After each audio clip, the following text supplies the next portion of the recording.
So this is something I've never shown before because I try to keep these guys away from each other because they're both males. But I put this platform here to help Ajax get out by himself, so Kale likes to come over here sometimes and they like to punk each other through the glass there. But they've calmed down a lot since they've gotten older.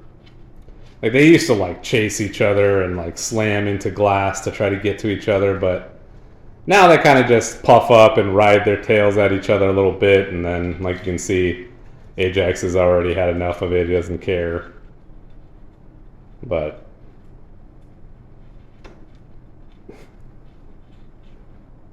they're always trying to punk each other, and they mark different areas in the living room, and then they come across each other's marks and then remark those areas.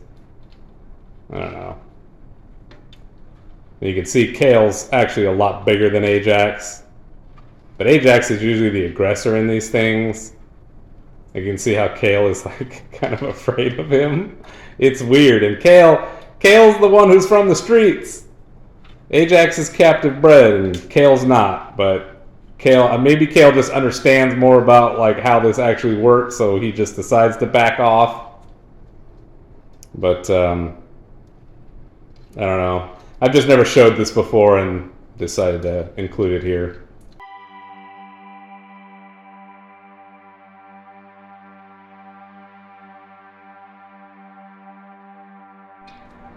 Good morning, Kale.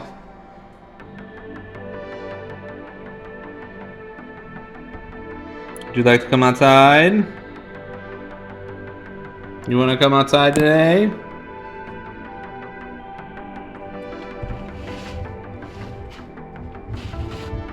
You're okay. Would you like to come outside? Come on. Good morning. Good morning. What is that on your mouth? Did you cut your lip or something? You wanna come outside? Come on. I got you. Come on.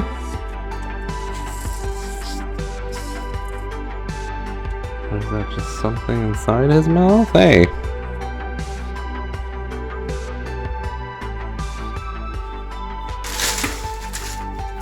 What are you doing?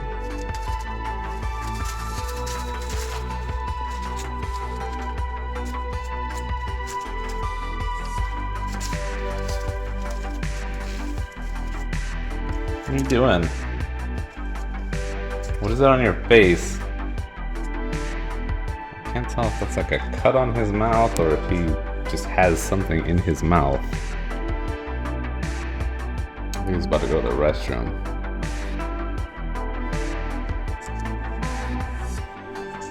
What's wrong with your face? What's wrong with your face?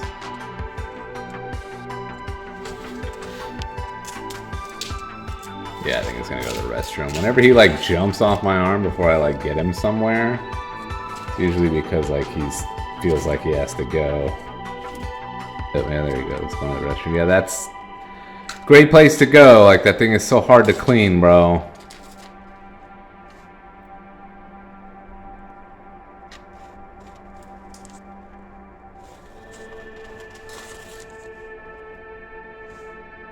I think that's something inside his mouth. What is that?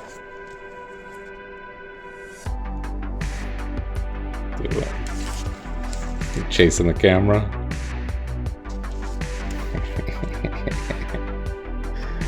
What are you doing? What's on your face? And in your mouth? What are you doing?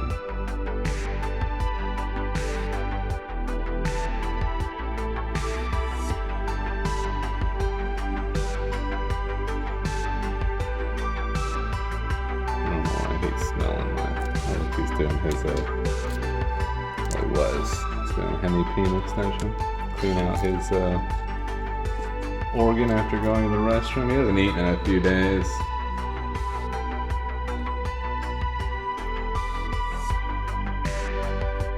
What are you doing? You want some rochi? There he goes. Hemi-peen extension. After they go to the restroom, they usually do that a lot. And now right there, he's marking. So he dropped his vent. It's like pulling it on the ground. A little swipe there. So like after they go to the restroom, they'll usually extend their hemi-peens a bunch to, you know, get it all cleaned out. What are you doing? Hi. Hi. Hi. There he goes again. Hi. Do you smell something on my hand? I haven't touched anything. Hi.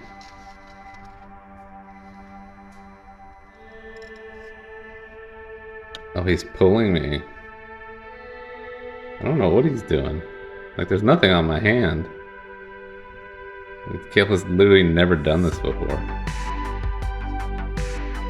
He's like rubbing on me.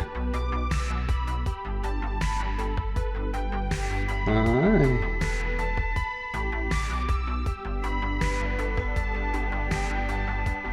Sweetie boy.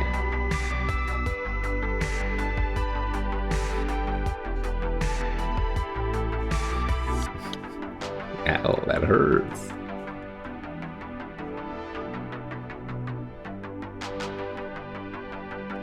What are you doing? This better not be like sexual, bro.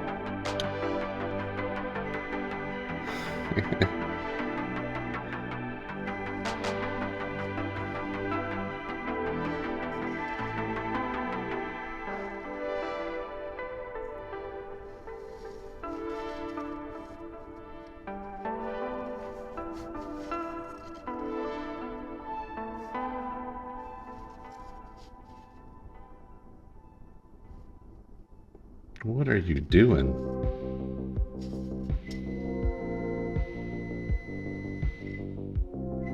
So I know that they have one of the channels I watch for tree monitors explain that they have these just like at the base of their tail when they mark with their vent on the sides of their face. They also have like pores that they can use to I'm sorry about this beeping over here with the microwave. I like started a long heat right before I let him out. But they have these pores on the side of their face that they also use to mark. Like this has never had. I don't know what Kale is doing. I've never experienced this. It's weird. I thought maybe I just had something on my hand, but this actually looks sexual. Like, is he trying to like mate with my hand right now? Is that what's going on? Like, I literally just saw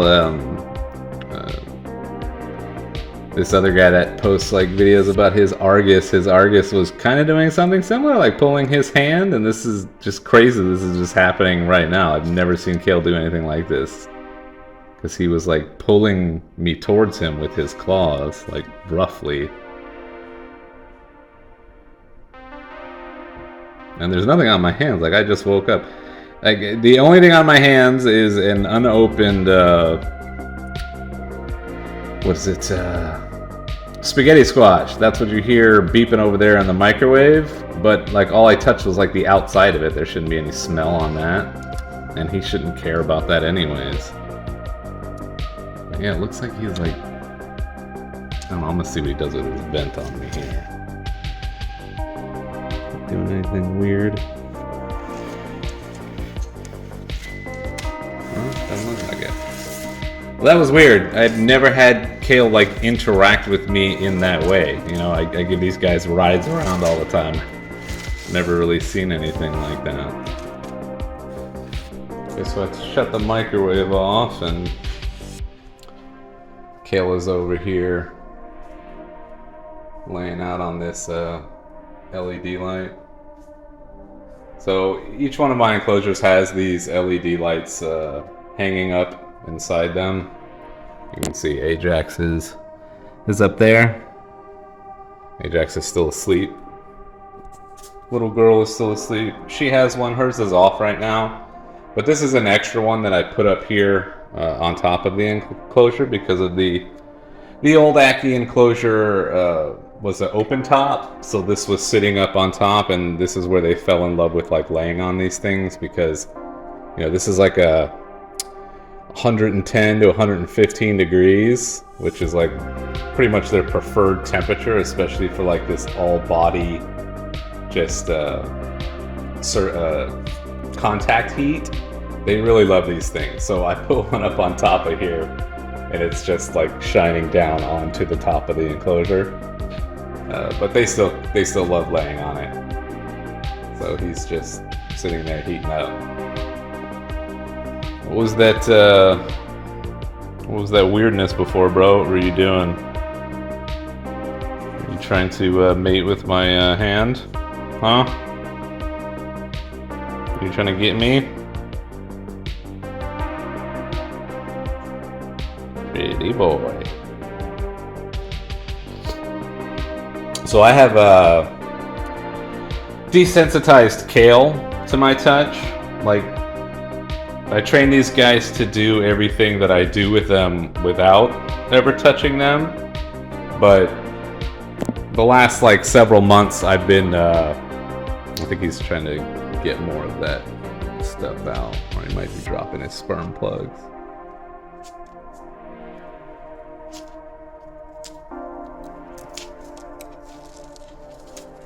Yeah, he hasn't eaten in a few days, so he doesn't have much to come out.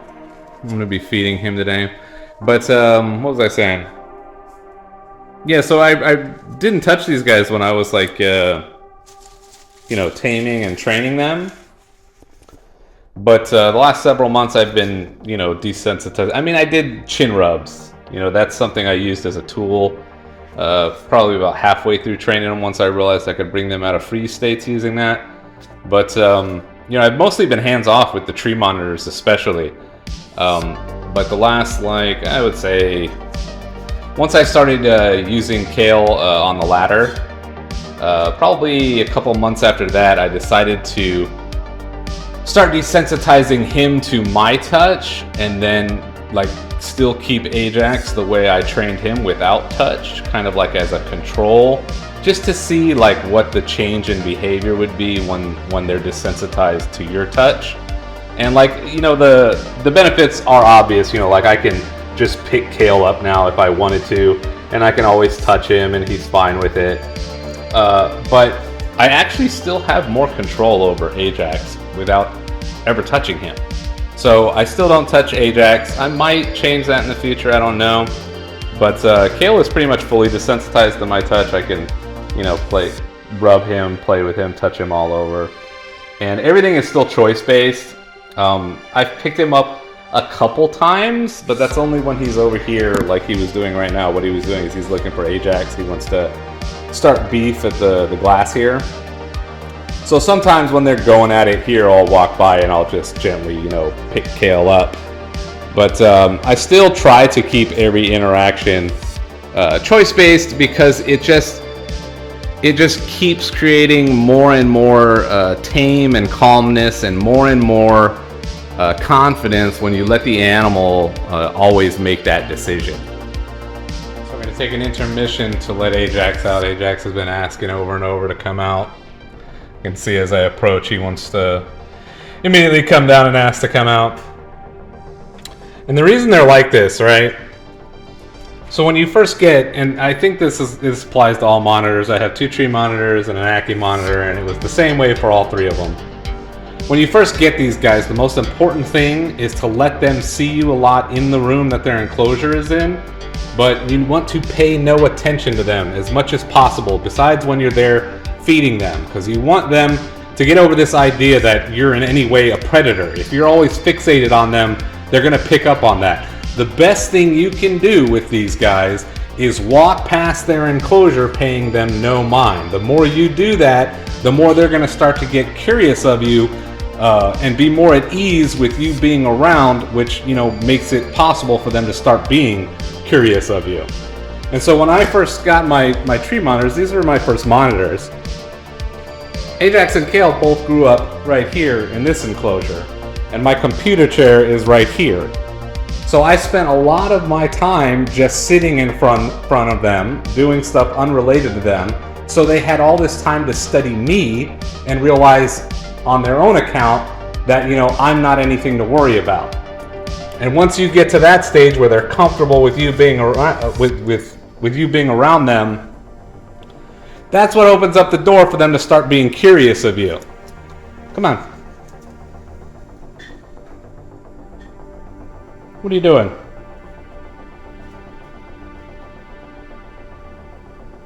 Come on. Hey, what are you doing? And then once you've got a monitor curious of you and he's no longer afraid of you, everything just becomes so easy. Like if you go back and watch my videos of like how I did this with them, like I'm not really doing anything. Like they're doing most of the work. It's just how their brain works. Hey Dex.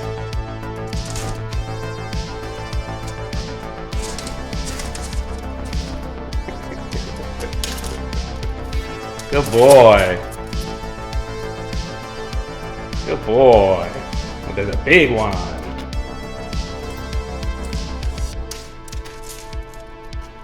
And so that time and presence also applies to every other stage of this thing. The more the animal can like see you in his vicinity and not messing with him, it does so much to them, like understanding that you're not a predator, you're not there to like stop him from doing what he's trying to do. The more you can just like be here and let them do whatever the hell they're doing without interfering in any way, that's how you build these relationships with these animals. Just being present, and the closer you are to them, the more emphasized that presence is where you're not messing with them. But you have to understand that boundary is going to get when you first have them, that boundary is farther out. So like they may not want you getting within 6 feet of their enclosure before they run off to go hide. So you always have to like watch where the current boundary is, and then just don't cross it. So as they get more comfortable with you being around, it's just so obvious they're going to start letting you be closer and closer to them because they feel more and more comfortable with you being around. And then you get to this stage where like they'll just hang out around you, and you're not even, they don't even take into account that you could possibly be any kind of predator or problem for them, just because they have no memory of it. So the more you can just not cross these boundaries with these guys, the better you are. But you always want them to feel your presence. And most people, they try to focus on like the touch aspect of the relationship. They think that, oh well, if I get him used to me, touching him, handling him, that's gonna make everything go faster. But I did all of this with my tree monitors without ever touching them. Like I still don't even touch Ajax beyond like the odd chin rub every now and then. Like I don't need to. We just have this relationship that's built on respect of each other's boundaries. And like, do you see this? Like I'm not doing anything. Like Ajax is the one coming to like check me out. And it's because, he doesn't have that pressure of me, always trying to engage with him or, touch on him. So he has the freedom to come and do it to me. Like the more you leave room for them to make those, to take those steps with you, the better this thing works, because they're already so curious, and as long as they just feel comfortable around you, I guarantee you these things will exploit you, especially the tree monitors, because they want to climb, and you're this thing that if they feel comfortable around you, they're going to try to climb you. And it's the same thing with food. Like a lot of people think like the way to relationships with these guys is to try to give them food and try to get them to come to you or get on to you with food. But you don't need to use food. Like the food's already implied in the relationship. They wouldn't give a shit about you if you weren't feeding them. This isn't a dog that has an emotional connection to you. The relationship is already based on food. So he already has like a pull to like come to you. He's staring at Kale. He sees Kale right there. You see that side eye? So they already have a draw to you because you feed them.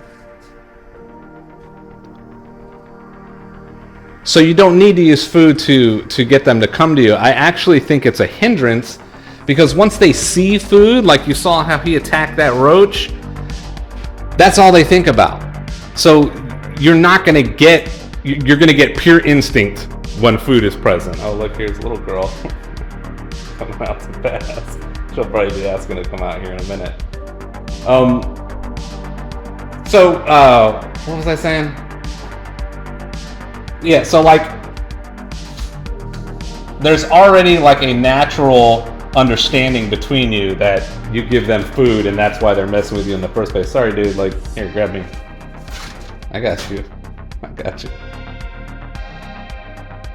So that the food is already implied in the relationship. You don't need to use it to get these things to interact with you. Just let them see you a lot. Let them get comfortable around you, and I promise you, like, you can figure out ways to get them to come to you. So let's talk about confidence for a minute. So another thing I see a lot of people do is, they'll put their, arm like right next to a monitor, trying to get the monitor used to their presence. But if that monitor already doesn't have a relationship with you, you're crossing a boundary to do that. Because like I said earlier, that boundary starts off where they don't want you anywhere near them. And then as you get, closer and closer with the animal, they're going to let you closer and closer to them. So I'm going to try to give you an example with the Aki, which I already have that relationship with. Oh, hold on. Kale's coming over here. Let me sort him out first. Kale, hey, come here. Come on. Come on. Come on, I got you. Come on. Now, they haven't shown any aggression to the Aki, but that doesn't mean I want him hanging out near her. I understand that misunderstandings could happen. Maybe she moves a funny way and he thinks she's prey and he just attacks her, and Kale is really big, so I'm going to put Kale up. Good boy.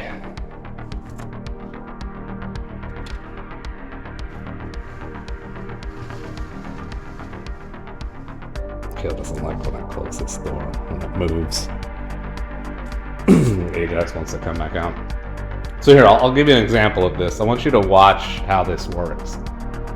So if I put my arm this far away from her, right?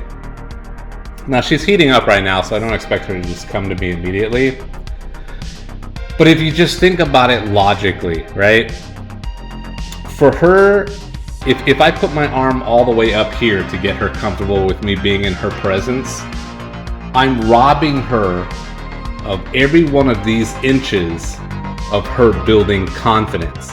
Because if she sat over there and she makes the decision to come over to my arm, she has to understand that she has to get closer to me by clearing all that distance.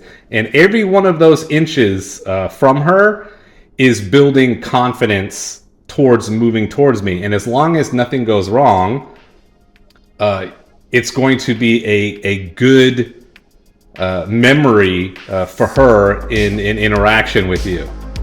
And another thing to keep in mind is when they do make those overtures, say they start moving towards you, don't mess it up by then moving your hand. You want to be as benign as possible in these interactions. You want them to be making all of the overture in the exchange. You're just there letting them have that opportunity to build that confidence.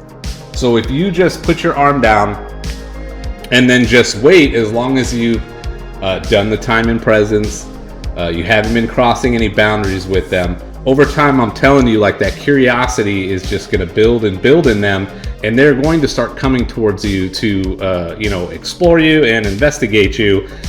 And every one of those inches in between you and them that they have to cross to get to you is a net bonus. It's building more and more confidence. So you don't want to rob them of that opportunity. Because if you're the one that's clearing all that distance, they're not building any confidence, because they're not having to make that decision and then live with it inch by inch as they move towards you. But as long as everything turns out successful in that interaction, they're just going to get bolder and bolder. And that's how you build these crazy bold and confident monitors, is by always leaving room for them to do most of the work. Here we are looking back at the very first day I interacted with Ajax, and I want you to watch how I always leave room for him to come to me, and thus build that confidence in breaking all that distance between us. This animal has never been on me prior to this, but watch how his curiosity drives him to clear that distance and come and inspect my arm. When he stopped being interested, I removed my arm, and now watch his reaction. Once he's showing interest again, I return the arm. You can see here he is focused on and interested in the arm. He wants to know what's going on. Watch how I remain stoic and allow him to build his confidence to inspect closer. This is the first time he's ever been on me. I have an entire video in my tree monitor series covering this day, but let's just look at the results at the end of the day. Here I am playing eye games with him to gauge his interest in the interaction. I present my arm as an offer for him to jump to me, but leave room for him to make that decision and then clear that distance. Imagine how much confidence he is building in this moment when he makes this decision to jump to me.